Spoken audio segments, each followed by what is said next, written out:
Hi, so I am now live on both Instagram and Facebook. So, welcome to the You Unfolded Live and Learn. Today, the topic is going to be about tips for better sleep.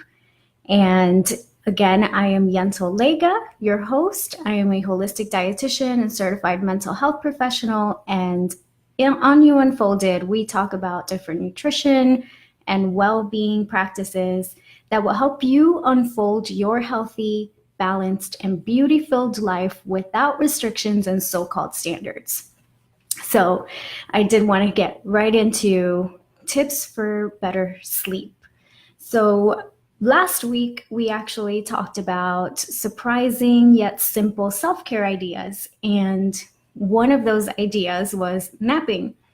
And we did go over all the different ways that napping is so great and that there is actually such a thing as a bad nap. And we went over that. Hola! So I have family members joining in. So when we talked about the different naps, we also mentioned that there was an ideal time for napping. So one of the important things about that is to not do it so close to bedtime because it can affect our sleep. And one of the huge tips that we talked, or statistics that we talked about last week as well, was that about half of the American population says that they're sleep deprived. So how many of you are surprised about that? Did you think it was more? If you thought it was more, put more in the comments. If you thought it was less, put less. If you think sounds about right, put a little heart emoji on there and say, express what you think. I personally, even though I do hear it time and time again with just about every person that I work with, it still surprised me to see that about close to half of the population says that they feel sleep deprived. And if you sleep, just a few questions out there for you guys. And if you're watching the replay, you can go ahead and put a little R so I know that you're joining in afterwards. But if you sleep 6 hours or less, put yes in the comments. 6 hours or less, if that's your usual. If you sleep 7 hours or more, then put oh yes in the comments. So usually it is recommended that in order for your body to truly recover from the stresses of the day, you need at least 8 to 9 hours of sleep. And how many of us can say that they actually get about 8 to 9 hours of sleep? So if you do, again, put a oh yes. If you don't, say nope.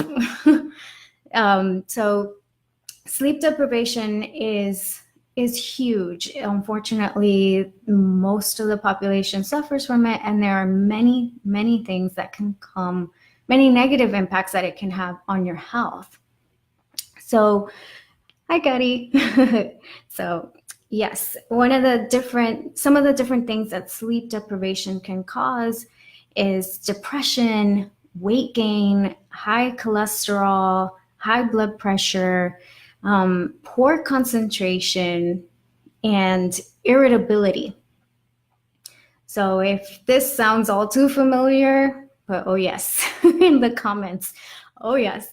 I know that one of the big ones for me, to be quite honest, is the irritability. I can tell when I have not slept well, when just every single little thing just bugs me. I don't have patience, even with my patients. When I'm working with my patients and I haven't slept well, or honestly, also if I am hungry and have gone too long without eating, I get very irritable. And this is not just it's not just an annoyance. It is part of our mental health as well, and our social well-being.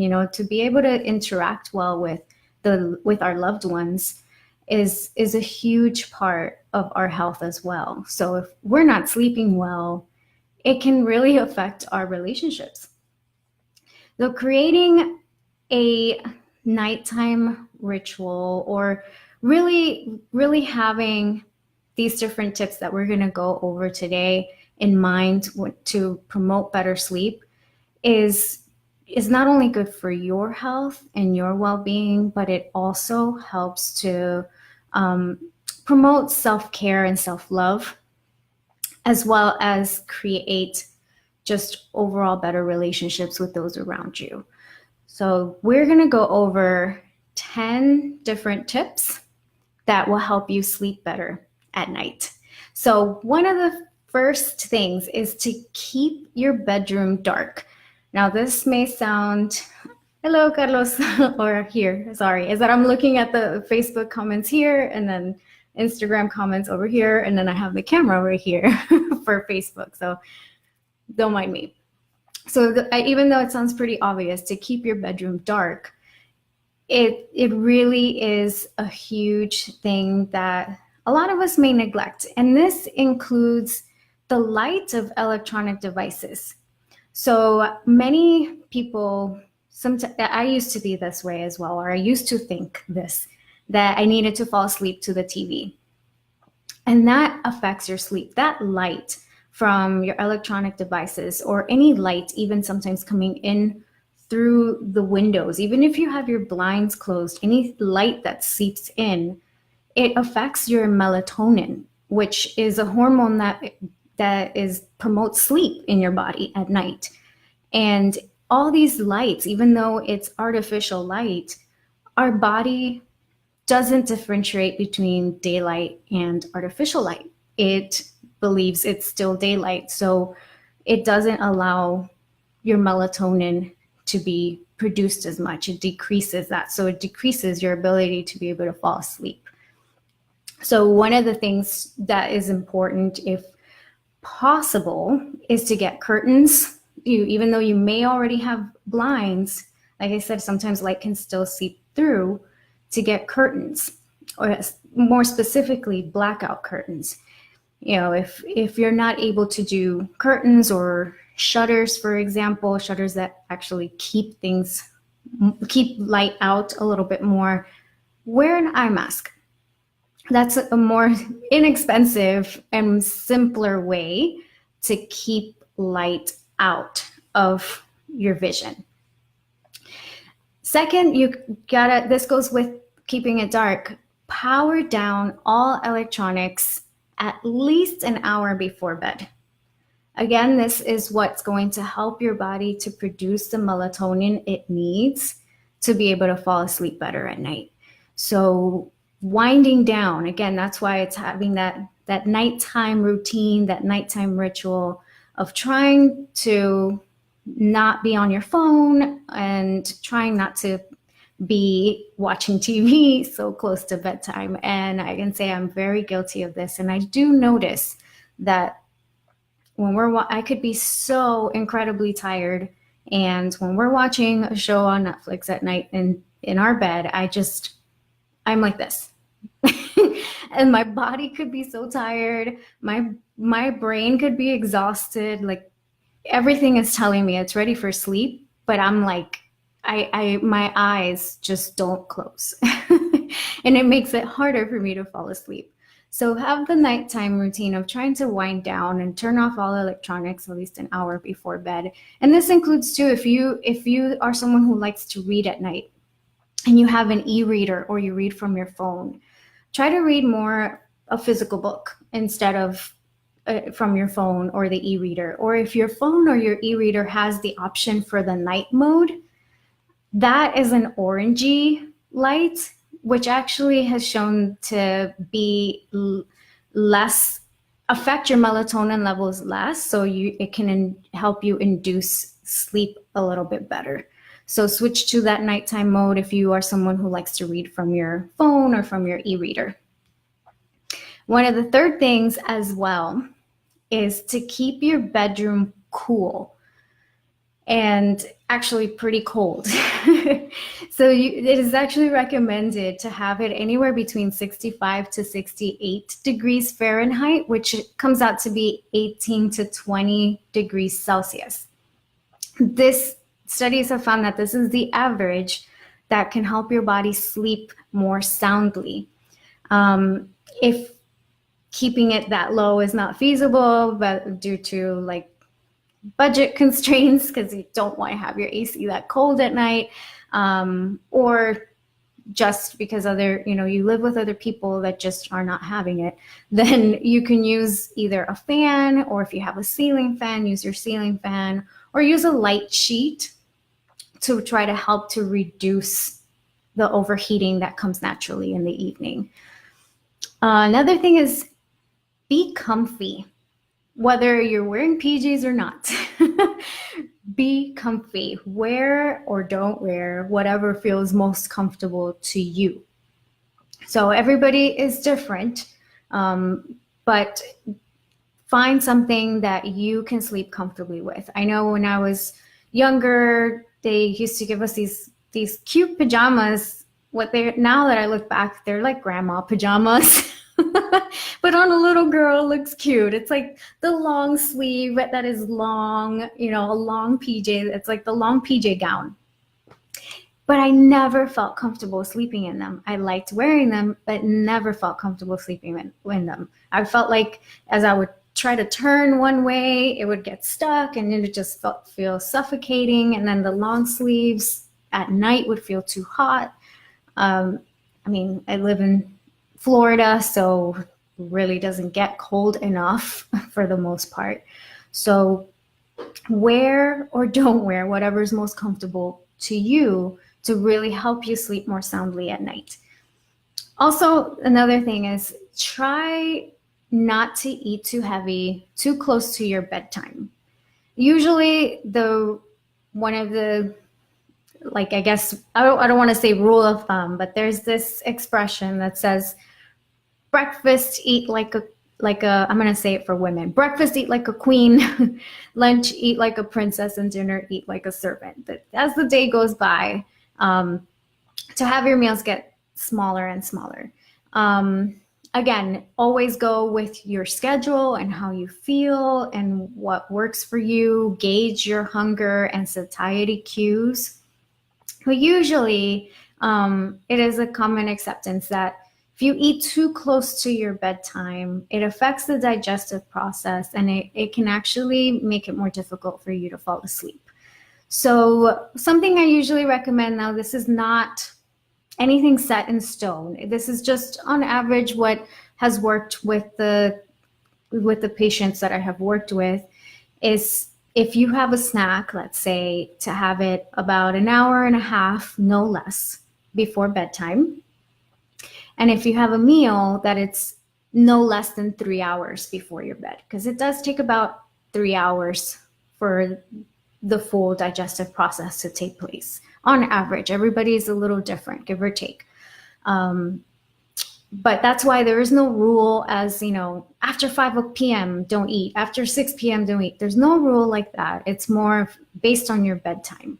Really try not to eat too close to your bedtime. So again, if it's a meal, no less than 3 hours. If it's a snack, no less than about an hour and a half is usually what I recommend. The next thing is to refrain from any intense exercises, whether it's cardio or strength training, too close to bedtime as well. This, again, it's going to rev up your energy, which is a good thing earlier in the day, but if you're trying to wind down, it's not so good. So any intense cardio or strength training exercises, try not to have it too close to bedtime. Now, in terms of what times are too close to bedtime, hi, Kate. Hi, Lilian. So in case of what is too close to bedtime, it's kind of hard to say because it depends on what type of exercise that you're doing and the duration of the exercise, and also, again, your body. So I would say use maybe the same guideline as for the big meal, trying not to have an intense exercise less than 3 hours away from your bedtime. So again, this is a very subjective recommendation. just if you do exercise closer to bedtime, for some people it is helpful to induce sleep, but only if it is more of a gentler, low impact exercise. So stretches, maybe some light swimming for some people, walking, light walking, very, very light cardio. These can help to induce sleep, but definitely no intense exercises. Not really recommended. Good advice. Thank you, Kate. And the next one is, this is a big one. For me, it was a big one. Invest in a high quality mattress. This is huge. Let me tell you from my experience, I struggled with sleep for several years, and I felt like I tried everything under the sun. All these tips that I mentioned, besides this one now, I've tried all these tips that I mentioned. I've tried so many different things and just couldn't figure it out. And again, it wasn't due to not being tired. I was tired. I was exhausted. I wanted to sleep and just didn't feel like I could really fall asleep. I even tried sleep aids and I just did not feel like they didn't help. Turns out it was a sucky mattress.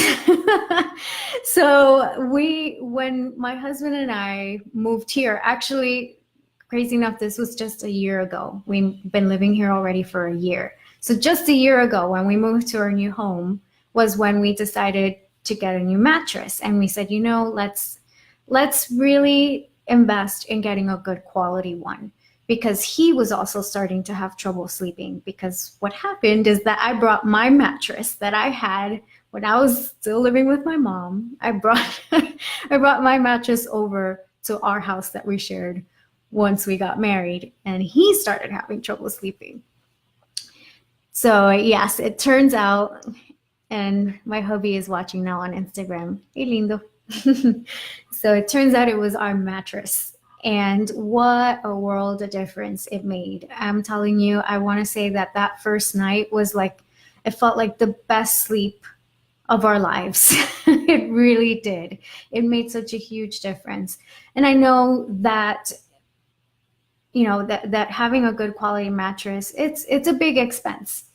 So if that's something that you can't do right away, then I would suggest maybe a mattress topper, something that's a little bit less, that's more budget friendly, a mattress topper to give you a little bit more comfort, and invest in good pillows. So a good high quality pillow is not going to be nearly as expensive as getting a good high quality mattress.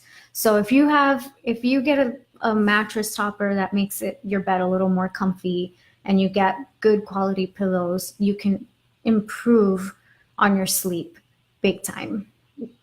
And Kate says, I love sleep and I sleep very well, except I have kids. Yes, and her problem is waking up. Oh yes, so that's a big one. You're right. Waking up but that's another thing too. If you're not sleeping well throughout the night, it could make it harder to wake up. So we're definitely going to go over a few other things that we can do to help us sleep a little bit more soundly. You could also try calming essential oils or herbal infusions, and better known as herbal teas. We call them teas, but they're not really tea. There's a tea leaf, and we can go over that in another time. But when it's herbs or spices that you're infusing in water, it's really an herbal infusion. It's not really tea. But in the market, we see it as herbal tea. But getting good, high quality, when we're talking about essential oils, getting high quality essential oils, the essential oils that that come from a good source, that are preferably certified organic. I know they can be a little bit tougher to find, just because the high quality ones, you're getting the pure oil. you're getting the pure oil from the herb or the plant or what have you that they get it from. If you're getting them from places like Home Goods, I know that Home Goods has essential oils now, or Target or Walmart.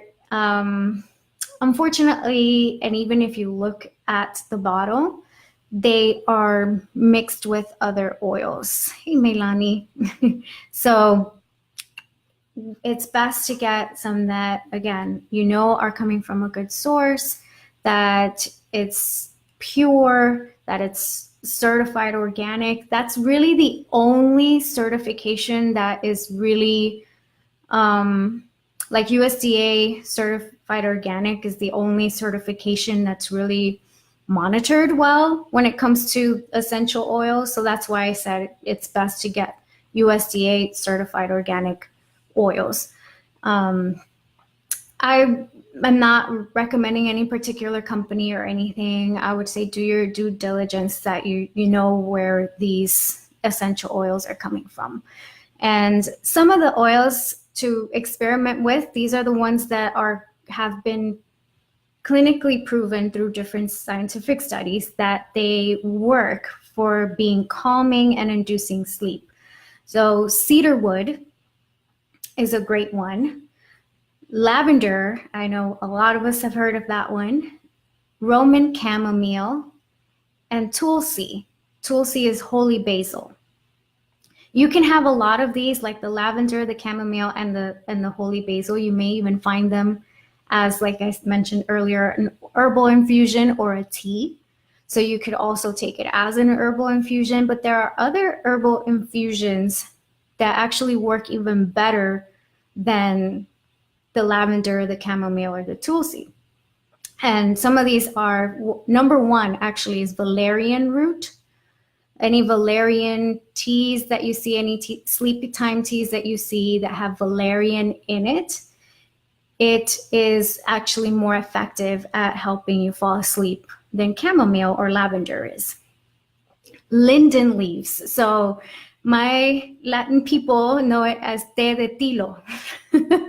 So linden leaves, if you see linden leaves in a tea, in a sleepy time tea, then you know that it's also really great at helping you fall asleep. Lemon balm is another one. And here's another funny one that I find is funny is catnip.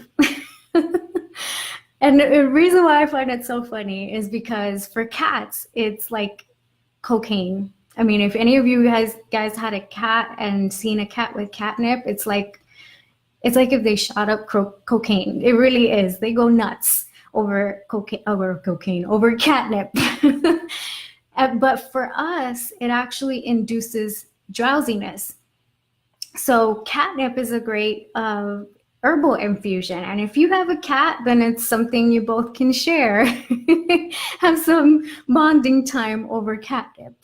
And which brings me to the next one. And yeah, Kate mentioned lavender. Yes, lavender is actually a really great one. But thankfully there are other ones if you're not a lavender fan. So the next thing, so I was talking about cats. So the next thing is actually have your pets sleep on their own separate bed.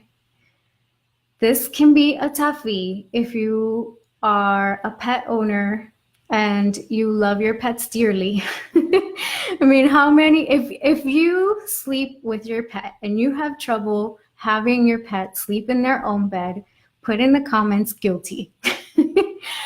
And I know it can be so hard when they give you those like Puss in Boots eyes that they just want to be in the bed with you, and it's so hard for you to say no. And the moment that they are there, you know, in bed with you and they cuddle up with you, you know, a lot of pet lovers can relate to this because I have been guilty of this myself. They, you know, get so cozy and you could be so uncomfortable, but because they're sleeping soundly, you don't want to move them. You're like, oh no, they're so cute. Like they just look so cozy. I don't want to move them. So you're like in this awkward position and they're like sleeping soundly and it affects your sleep. But it not only affects your sleep, it affects their sleep as well, because you're not comfortable, you're moving around, and they are waking up constantly when you wake up. Even if they don't move, because you may think, oh, they don't move at all, they're just lay there. They are waking up with each of those movements. So neither one of you sleeps well. So it's best that they have their separate bed. Actually, there have been studies that have shown that having them in the room, that it's detrimental to have them on the bed for your health and their health, but having them sleep in the room nearby you in their own bed actually is good for their health, for them to sleep better, but also for you. It actually helps to reduce stress and reduce your blood pressure. So there have been studies that have shown that people who sleep with their pets in the same room have lower stress levels. So have them sleep in a separate bed. No matter how cute they are, have them sleep in a separate bed. And I see Kari says guilty. Yes. And then number 10, and let me look at some quotes, some comments here. Kate also says, yeah, my pet is a little human though. Our dog doesn't come in the bed. Okay, good. Yes, we love them, but yes, we got to be mindful of their health and our health as well. And lastly, we talked about all these other practical ways, practical things that we could do to sleep, but there's sometimes our difficulty sleeping isn't always due to the environment. Maybe we have all of these things going right for us, but we still can't seem to turn our minds off. So something that can be very helpful is to write it out. So anything that is on your mind right before going to bed, writing it out, whether it's your whatever thoughts that you have, or if your mind is on tomorrow's to-do list, write down tomorrow's to-do list, or even use that time to express gratitude, write down things that you're grateful for. Just that alone, writing down things that we are grateful for, is soothing, it's calming, it relieves stress. And doing this can help you wind down and turn off those thoughts that start to run in your head. That's another thing that I have been very guilty of. I am thinking about the things that I didn't get done today and what I need to do tomorrow to get it done, and then some. So writing these things down, just having an actual to-do list. Keep your to-do list short. I always recommend no more than 3 things on your to-do list. But if it helps to write all the long list down just to get it off your head, do that. But don't pressure yourself to have to do all these things. Just focus on 3 things at a time each day, but write out whatever is on your mind.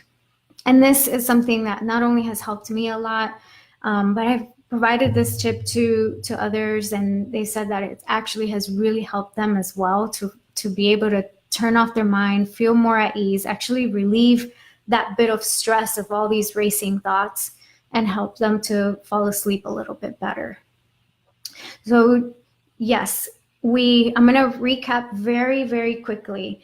The 10 tips we went over today, again, is to keep your room dark, keep it cool, turn off electronics about an hour before bed, be comfy, whether you're wearing PJs or not. Try not to eat too close to bedtime.